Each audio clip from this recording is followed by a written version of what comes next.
ulazima wa bima ya afya. Ndugu zangu viongozi, Mheshimiwa Katibu Tawala, swala la bima ya afya kwa sheria hii sasa, kwa sababu tumekuwa nalo miaka mingi, mtu asema jambo hili ni tofauti gani na tumekuwa na bima ya afya? Watu walikuwa kwenye ile bima ya afya ya jamii CHF, watu walikuwa wanajiunga, ilikuwa ni hiari. Watu sisi watumishi wa serikali ndio kidogo ilikuwa ni lazima, kwa sababu ukiingia tu kazini inakata moja kwa moja, una haja ya kuuliza. Lakini kwa sasa kwa watu wengine, wakazi wa nchi, wageni, wananchi wote, swala la bima ya afya kwa sheria hii ni lazima, sio hiari.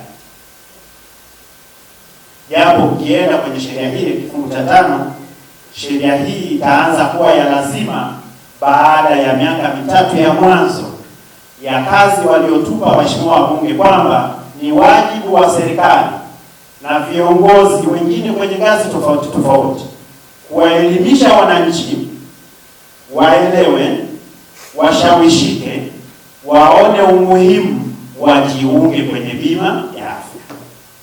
Baada ya miaka 3 tutaanza kuweka reinforcement kidogo, kwa sababu baada ya miaka 3 ya kutoa elimu, kuhakikisha kwamba kila mtu tumemfikishia elimu, tutaweza kumkumbusha kwamba swala la bima ya afya sio hiari, ni swala la lazima kwenye kila kaya iliyopo hapa nchini, kwenye kaya milioni 3.9 zilizopo kwenye nchi yetu ya Tanzania.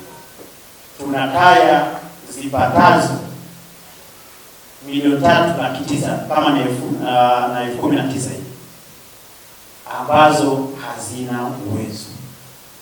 Hawa tutawatambua kupitia kwenye utaratibu wa TASAF na mamlaka nyingine ambazo tutazitaja huko mbele, kuwatambua na kuwapa bima ya afya.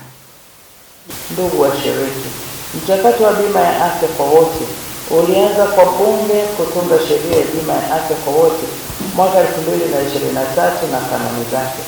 Tayari mkoa wa Kagera unaendelea na jitihada mbalimbali za kuhakikisha mifumo ya afya inaboreshwa, kuanzia ujenzi na ukarabati wa miundombinu ya vituo vya kutolea huduma za afya, kuongeza upatikanaji wa dawa na vifaa tiba, kuongeza watumishi pamoja na kuimarisha mifumo ya tehama kwenye vituo.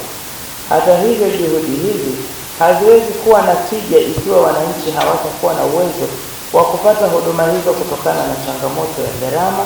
Ndio maana mpango huu wa bima ya afya kwa wote ni muhimu na wa lazima.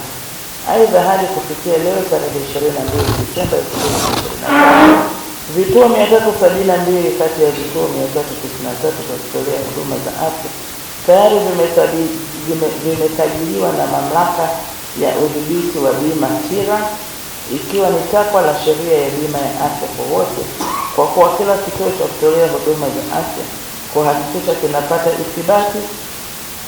Hivyo naendelea kusisitiza vituo 21 ambavyo havijasajili vihakikishe vinasajili katika mfumo wa usajili wa TIRA baada ya kikao hiki kumalizika. Mfuko wa Taifa wa Bima ya Afya tulikuwa na ofisi 32, lakini sasa hivi tumeongeza ofisi 10. Katika hizo ofisi zilizoongezwa, mojawapo iko Karagwe. Kwa hiyo kwa mkoa wa Kagera tuna ofisi hapa ya mkoa na nyingine ya Karagwe. Lakini pia kitu ambacho tutasaidia usajili kinachofuata ni self service, kwamba wanachama